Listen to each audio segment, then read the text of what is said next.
Hello, dear students. As we were studying work, energy, and power, and in that we are having the topic called collision.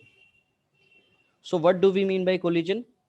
Collision, it is said to occur between two bodies, either if they are physically collide against each other, or if the path of the one is affected by the force exerted by the other.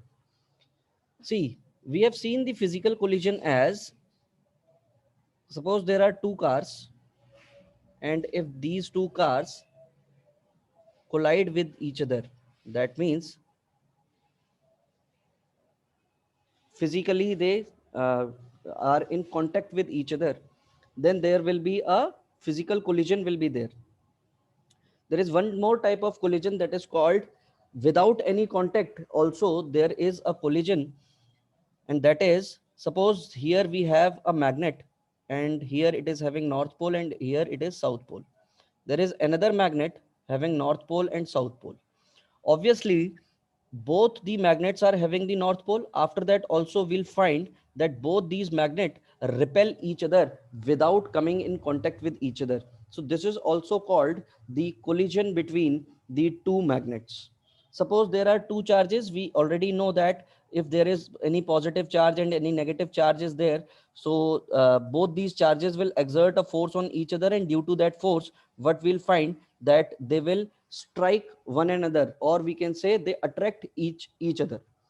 If there is positive charge and another is also a positive charge, then we'll find a repulsive force between them. So this repulsive force is also called as the collision, कि यहाँ पर body का physical contact नहीं हुआ है, after that also इनके path को क्या कर दिया गया, डिविएट कर दिया गया. मान लीजिए ये पॉजिटिव चार्ज है, इस पॉजिटिव चार्ज के बगल से यहाँ पर एक और पॉजिटिव चार्ज है जो मूव कर रहा है, किसी एक पर्टिकुलर स्पीड से आ रहा है, तो ये इसको रिपेल करेगा, तो obviously it will deviate this positive charge from its original path. और अगर ये इसको ओरिजिनल पाथ से डिविएट कर रहा है, दैट मीन्स यहाँ पर आपको क्या देखने को मिल रहा है बेटा, कोलिजन देखने को मिल रहा है. There are basically two types of collision. First collision is called as elastic collision. Second is called as inelastic collision. Elastic collision means there is no loss of kinetic energy during a collision. It is called elastic collision. What is inelastic collision? If there is a loss of kinetic energy during collision, it is called inelastic collision. सी बेटा, loss of kinetic energy means जो भी आपने work done किया वो सारा का सारा work done किस में कन्वर्ट हो जाए, आपका काइनेटिक एनर्जी में कन्वर्ट हो जाए. That is called elastic collision. मतलब मान लीजिए कि आपके पास कोई भी दो ऑब्जेक्ट्स हैं और वो दो ऑब्जेक्ट्स एक दूसरे से स्ट्राइक कर रहे हैं, और उनकी जो भी काइनेटिक एनर्जी है उस काइनेटिक एनर्जी में आपको चेंज देखने को ना मिले. मतलब दोनों की जो काइनेटिक एनर्जी है वो kinetic energy after the collision also remains same. Elastic collision का मतलब क्या है, there will be a loss of kinetic energy. यहाँ पर आपको काइनेटिक एनर्जी में लॉस देखने को मिलेगा. तो जो काइनेटिक एनर्जी जो भी होगी वो लॉस कहां पर आपको देखने को मिलेगा, that loss will be in the form of heat, sound. भाई कोई भी चीज स्ट्राइक होती है एक दूसरे से तो हीट प्रोड्यूस होती है, साउंड प्रोड्यूस होती है, और भी डिफरेंट फॉर्म्स ऑफ एनर्जीज वहां पर आपको देखने को मिलती हैं. तो मतलब जो भी आपकी काइनेटिक एनर्जी है उस काइनेटिक एनर्जी में आपको क्या देखने को मिलेगा, लॉस देखने को मिलेगा, and that is called in elastic collision. What is the characteristic of elastic collision?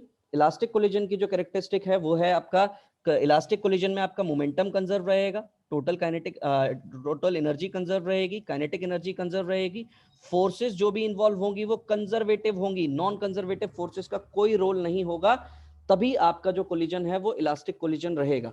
अगर नॉन कंजर्वेटिव फोर्सेस आ जाएंगी मतलब वहां पर फ्रिक्शनल फोर्स आ जाएगी, और फ्रिक्शनल फोर्स आएगी तो वहां पर जो आपकी काइनेटिक एनर्जी है वो काइनेटिक एनर्जी आपकी हीट, साउंड और बाकी फॉर्म्स ऑफ एनर्जी में भी चेंज हो सकती हैं. तो इसलिए इलास्टिक कोलिजन के लिए हमें जो फोर्सेस चाहिए वो कंजर्वेटिव होनी चाहिए. मैकेनिकल एनर्जी जो भी है ये मैंने आपको पहले ही बताई कि यहाँ पर जो भी आपकी मैकेनिकल एनर्जी है, that mechanical energy will not be converted into heat, light और साउंड एनर्जी ईटीसी. इसके एग्जांपल्स क्या होंगे, जो भी आपके सब एटॉमिक पार्टिकल्स होते हैं, सब एटॉमिक पार्टिकल्स मतलब इलेक्ट्रॉन, प्रोटॉन, जो भी आपके न्यूट्रॉन, ये आपके सब एटॉमिक पार्टिकल्स हैं, इनके बीच में जो आपको कोलिजन देखने को मिलता है, that collision is basically the elastic collision. या फिर ग्लास बॉल्स के बीच में जो कोलिजन आपको देखने को मिलेगा, that is called elastic collision. Inelastic collision की क्या क्या कैरेक्टरिस्टिक होंगी? देखो भैया, मोमेंटम तो यहां पर भी कंजर्व रहेगा, टोटल एनर्जी भी यहां पर कंजर्व रहेगी। Most important is kinetic energy is not conserved. Kinetic energy यहां पर आपको कंजर्व नहीं मिलेगी, ये नॉट ध्यान रखना है यहां पर। Forces involved are not non conservative in nature. Mechanical energy are converted into heat, light and sound energy. Examples क्या हो जाएंगे? कोलिजन बिटवीन टू व्हीकल्स, दो व्हीकल्स के बीच में जो कोलिजन होता है तो आपने देखा होगा वहां पर हीट भी प्रोड्यूस होती है, साउंड भी प्रोड्यूस होती है, लाइट भी प्रोड्यूस होती है, स्पार्क वगैरह प्रोड्यूस हो रहा होता है।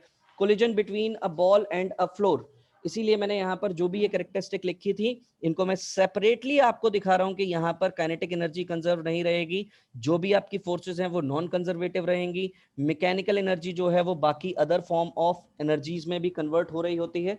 एग्जाम्पल्स आपको समझ में आ ही गए हैं। और ये जो कैरेक्टरिस्टिक हैं, these characteristics are of inelastic collision. किसकी कैरेक्टरिस्टिक हैं? इन इलास्टिक कोलिजन की कैरेक्टरिस्टिक्स। यहीं पर हम लोग अगर आगे चलें तो हमें इलास्टिक कोलिजन देख लेते हैं हम लोग वन डायमेंशन में किस तरीके का होगा। तो इलास्टिक कोलिजन अगर हम वन डायमेंशन में देखेंगे, वन डायमेंशन मतलब सिर्फ एक ही पर्टिकुलर डायरेक्शन में दो बॉडीज आपकी मूव कर रही हैं। कैसे मूव कर रही हैं? मान लीजिए सपोज ये आपको एक मास दिया हुआ है बेटा m1, एक दूसरा मास दिया हुआ है आपको m2। Both are moving in the same direction, it is having velocity as u1 और इसकी वेलोसिटी है suppose u2। After some time अगर मैं u1 ग्रेटर देन u2 मान लेता हूं तो ऑब्वियस सी बात है ये दोनों बॉडीज जो होंगी m1 और m2 जो होंगी ये एक दूसरे से कोलाइड करेंगी। और कोलाइड करने के बाद व्हाट यू विल फाइंड कि इन दोनों की वेलोसिटी में आपको कुछ ना कुछ चेंज मिलेगा। मतलब इसकी वेलोसिटी m1 हो जाएगी और दूसरे वाले की वेलोसिटी v2 हो जाएगी। ठीक, तो ये है बिफोर कोलिजन वाली condition, this is before collision. और इसके जस्ट बगल में जो आपको कंडीशन देखने को मिल रही है दिस इज आफ्टर कोलिजन वाली कंडीशन हो गई है, दिस इज आफ्टर कोलिजन। तो सिंपल सी बात ये है, आपका यहां पर क्या हो गया? कोलिजन हो गया।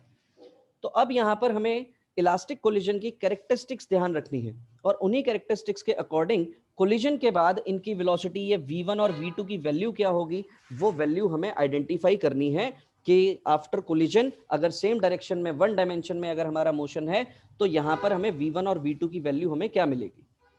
तो अगर हम यहाँ पर ध्यान से देखें तो यहाँ पर मोमेंटम आपका कंजर्व रहता था। मोमेंटम का कंजर्व रहने का मतलब m1u1 plus m2u2 this must be equal to m1v1 plus m2v2 आपको देखने को मिलेगा। This is the equation of conservation.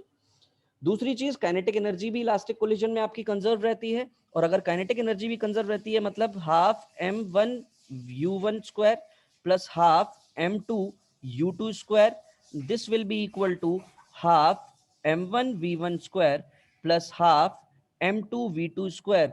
ऐसा रिलेशन आपको देखने को मिलेगा। भाई यहाँ पर u1 u2 तो मुझे पता है, मेरे दो वेरिएबल्स हैं, एक तो है मेरे पास v1 और दूसरा वेरिएबल है v2। मुझे यही दोनों वेलोसिटीज फाइंड करनी है।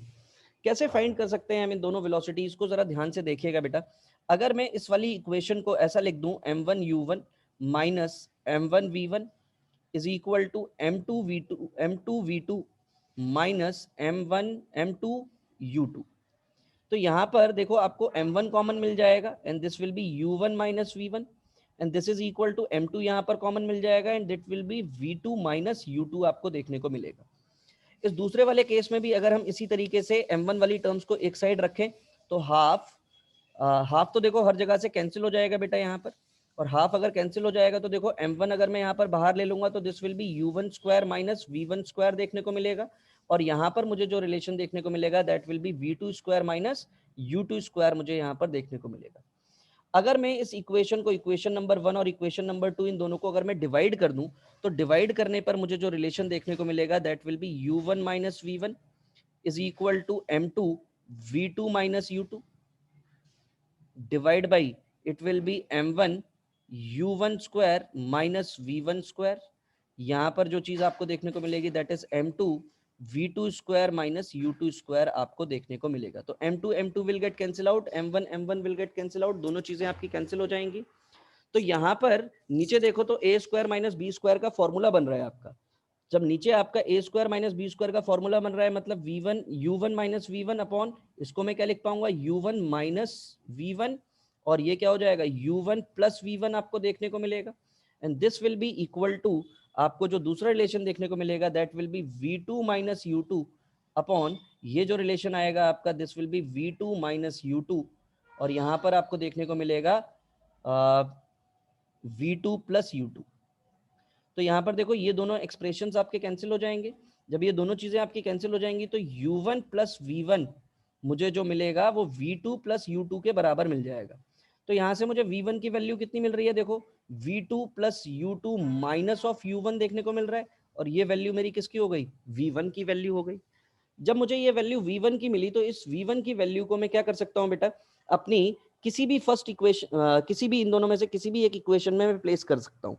तो अगर मान लीजिए मैं फर्स्ट वाली इक्वेशन में मैं v1 की वैल्यू प्लेस कर रहा हूँ, तो फर्स्ट वाली इक्वेशन क्या है मेरे पास, फर्स्ट वाली इक्वेशन है m1 u1 minus v1 is equal to m2 v2 minus u2। तो m1 u1 minus v2 minus u2 plus of u1 is equal to m2 v2 minus u2, ऐसे relation देखने को मिलेगा। सॉल्व करिए जरा, v2 वाली term को एक तरफ लेकर जाइए और सारी टर्म्स को एक तरफ, तो m1 u1 minus m1 u2 plus m1 u1, ऐसा ही रिलेशन देखने को मिलेगा। And this will be equal to, ये वाली टर्म भी इसी साइड में लेकर आ जाते हैं, तो ये हो जाएगी आपकी plus of m2 u2, and this will be equal to m1 और sorry m1 v2 plus m2 v2, ऐसे रिलेशन देखने को मिलेगा। अब देखिए यहाँ पर जो भी आपकी टर्म्स हैं, यहाँ पर m1 u1 देखने को मिल रहा है आपको, और ये भी m1 u1 है, यानी कि ये हो जाएगा 2 times of m1 u1 plus ये हो जाएगा आपका m2 u2 minus m1 u2 divide by, इसको आप किससे डिवाइड कर दो, m1 प्लस m2 से डिवाइड कर दो, और इसको भी आप m1 प्लस m2 से डिवाइड कर दीजिए। तो ये आपको क्या मिल गया, v2 मिल गया। तो v2 की जो यहाँ पर आपको वैल्यू देखने को मिलेगी, this will B 2 times of m1 u1 upon m1 plus m2 plus ये हो जाएगा आपका u2 कॉमन आ जाएगा m2 minus m1 upon m1 plus m2, ये आपकी वेलोसिटी आ गई, v2 की वैल्यू आ गई। एक बार आपको v2 की वैल्यू मिल गई तो ऑब्वियस सी बात है इस वैल्यू को उठा करके आप इस वैल्यू में प्लेस कर देंगे तो आपको यहाँ पर v1 देखने को मिल जाएगा। यहाँ से हमें कोलिजन में यही चीज समझ में आई कि कोई भी बॉडी है और वहां पर अगर इलास्टिक कोलिजन हो रहा है तो हमने वही इलास्टिक कोलिजन की कैरेक्टरिस्टिक यूज की कि यहाँ पर आपका मोमेंटम कंजर्व रहेगा और आपकी काइनेटिक एनर्जी कंजर्व रहेगी। दोनों चीजों के कंजर्वेशन की हेल्प से काइनेटिक एनर्जी आपकी इनइलास्टिक कोलिजन में कंजर्व नहीं रहती है। तो जब हम लोगों ने ये दोनों सिचुएशंस देखी तो हमें यहाँ पर देखो वेलोसिटी v2 मिल गई, और v2 मिल गई तो हम v1 भी निकाल सकते हैं। v1 कैसे निकाल लेंगे, देखिएगा v1 का जो एक्सप्रेशन आएगा आफ्टर सॉल्विंग, हम जब यहाँ पर वैल्यूज प्लेस कर देंगे तो प्लेस करने के बाद जो मुझे यहाँ पर v1 की जो मुझे वैल्यू देखने को मिलेगी, दैट वैल्यू विल बी